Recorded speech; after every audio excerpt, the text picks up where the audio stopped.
Sent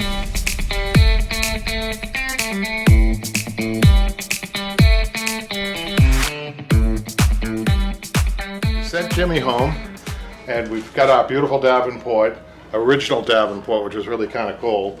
And I was looking at the legs, how they're built right into the sofa. This is a very well-made mid-century furniture. So I'm really excited. We're going to do a little something different, though. What I'm trying to do is I have enough, as we said before, of extra fabric in order to try to repair this, to make it more presentable to sell.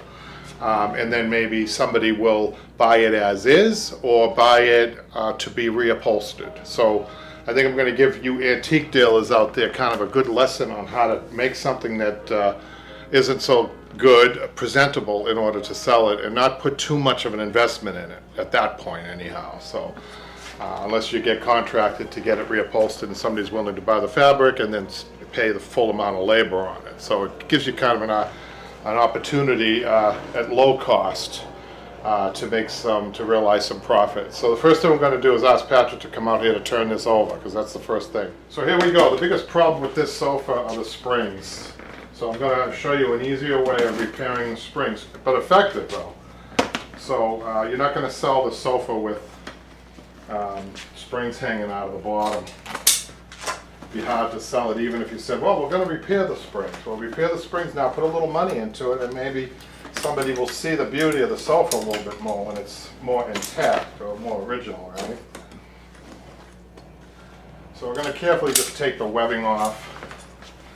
And it does have clinches. Sometimes with older webbing you can pull it or work the spring around it.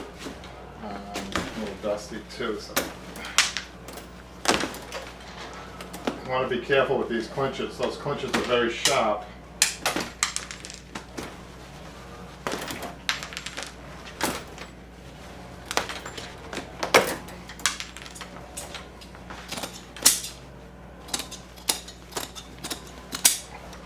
Cutting around the spring in hopes that I can pull at, when you got a stub and clinch it, just cut the webbing around and then work it off the end of the spring.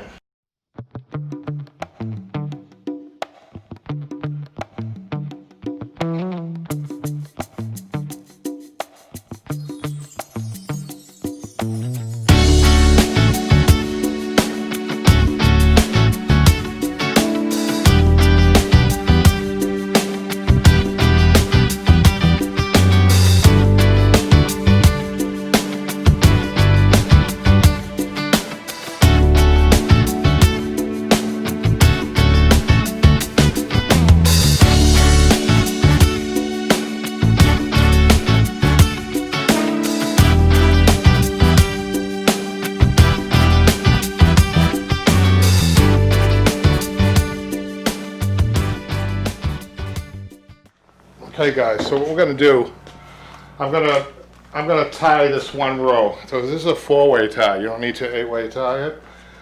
So for the benefit of the camera, with the sofa up like this, I'm doing it. But then I'm going to flip the sofa up. It's a lot easier to tie the springs when you're looking down at it, not at the sideways view. So this is for your benefit. So we'll do this one for you guys to see this. And check out the YouTube videos that we have, Broadway Upholstery School. Broadway Upholstery School channel, and you'll see a few tutorials on how to do this, but I want to show you on this baby. So you want to cut the twine twice as long as the distance here, and you could do this with staples. You don't need your tacks, although if you have big tacks, that's fine. So line up into the middle of the row of springs this way and just get a piece, staple it, get 2 staples and then fold it over and get a few more, like 3 or 4 if you want, to make sure it holds tight, right? Okay, so now the object here is you want to run this twine all the way down here and then pull it really tight, and then all these need to be still standing straight up. That's the goal when they're tight. You don't want it to look like this when you're done, all tilted. So each spring has to be measured, okay? So you want to do your crossover. I've shown you that before. Your crossover, pull the spring will tilt by itself, and then work it back so that it's not tilted, and then get a knot in there. Now as we move along on the next one, on across on the same spring. You don't have to. You could do a crossover, and I'm going to do crossovers from here on out. I'll show you what I mean by that.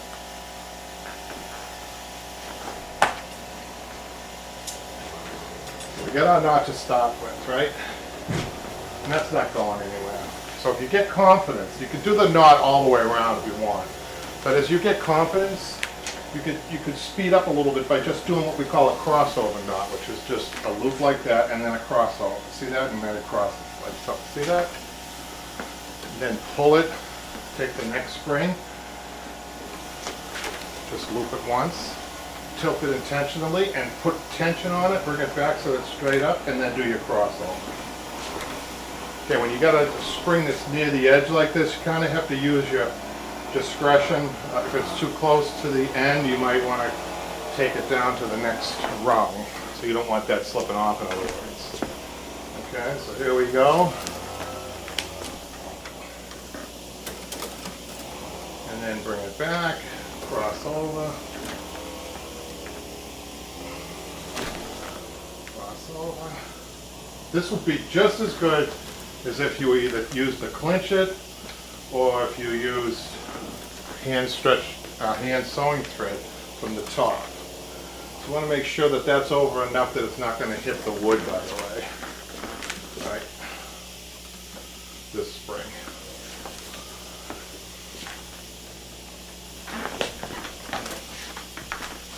This is a long twine, so you're going to get tripped up on it and everything else. Just be patient. You'll get good at this the more you do, right?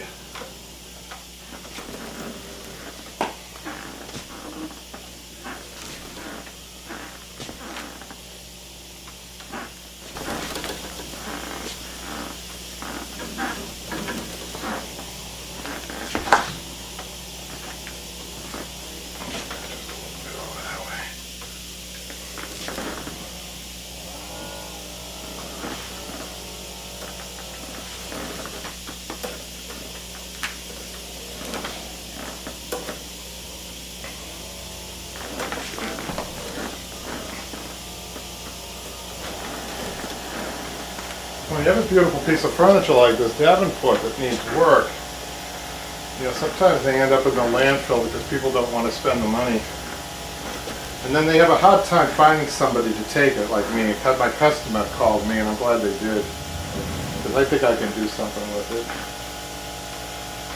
What I mean by that is have somebody to buy it at the end of it, one way or the other, right, guys?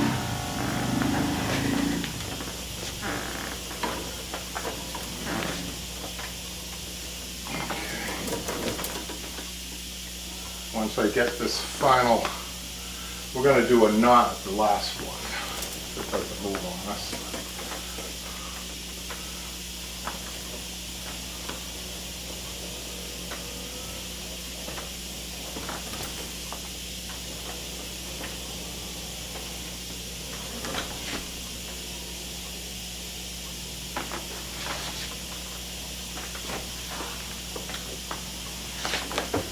So I'm going to put a knot on this, and I'm down at the second rung, see, because that top rung is too close to the edge. So now I can relax and let it go. But now when I pull it, all these springs have to be standing straight up. That's the key, guys. The next step, which is going to be the webbing, really tight. Sometimes with the little extra twine that you have, you can come back up here and get another one, just to come down like that. Just a little extra reinforcement if you want. So there you go, there's one. Now we're going to do a four-way tie. We've still got some work to do on this. What I'm going to do though, like I said, I'm going to flip it up and work at it because it's a little hard to work from this way.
we're going to take our webbing and we're going to go right across.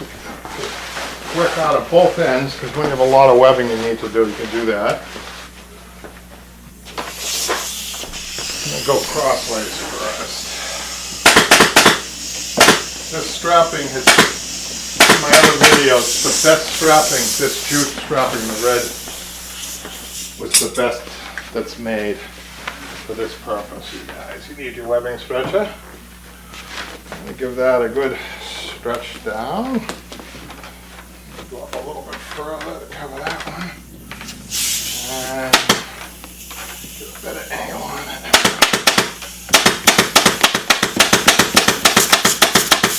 They have number 5 springs in this, which are a very big spring. Davenport, when they made these, spared no expense. They went with the biggest and the best.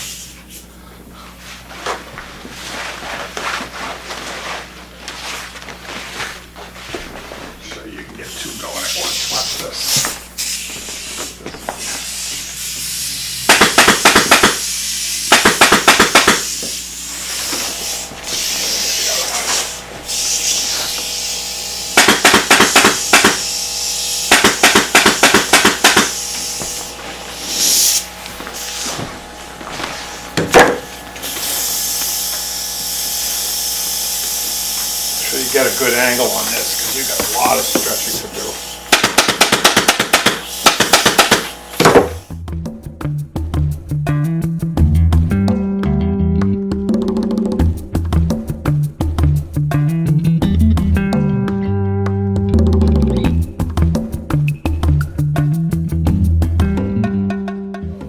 Okay, so you want to alternate these weaves, you guys.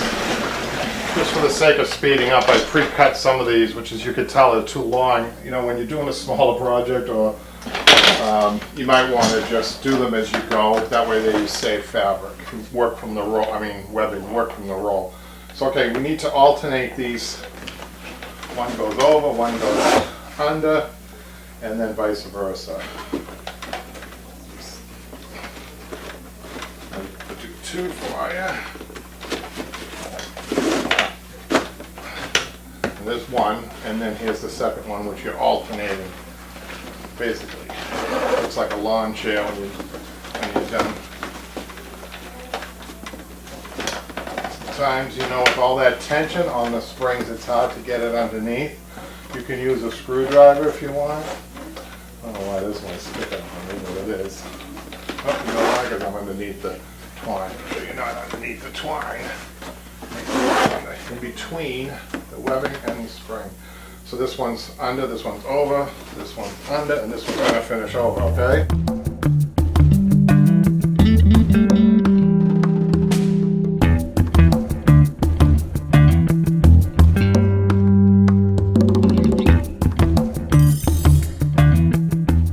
Okay, so now we're going to use our webbing stretcher to stretch out these ones.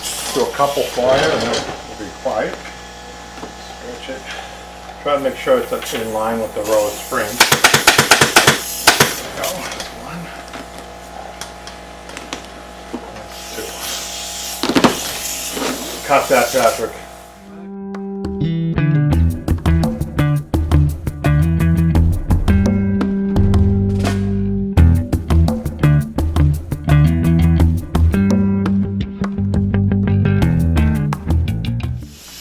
Got to trim our excess off, which, by the way, I told you don't really need to waste webbing like this.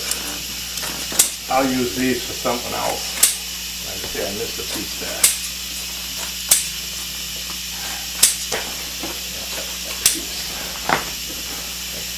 I'm going to cut a piece now that's going to fit over there. I'll show you that in a minute, you guys. I'm going to take that, split this in half.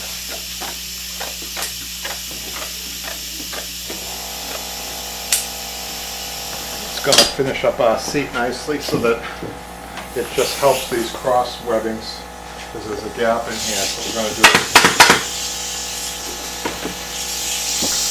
Let me get that stapled.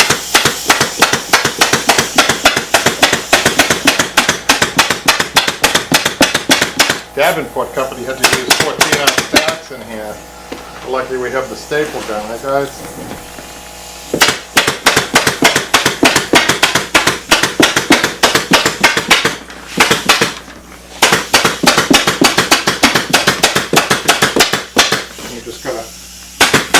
back up.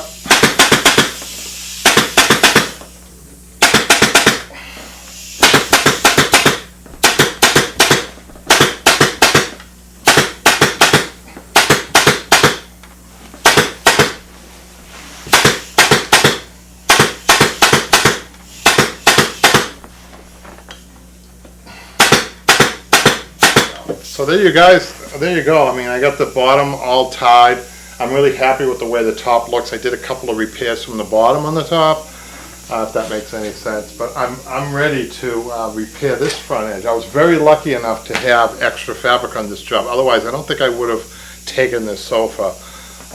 It was extra fabric that really drew me in, because I knew with the extra I could fix this. Somebody already patched it, but I'm going to be able to replace that whole seat. And there was extra bonus. There was an extra cushion, long cushion on this that's in perfect shape. So I'm going to refill that, and then I'm going to do a little cleaning up, and I think I'm ready to present it at least.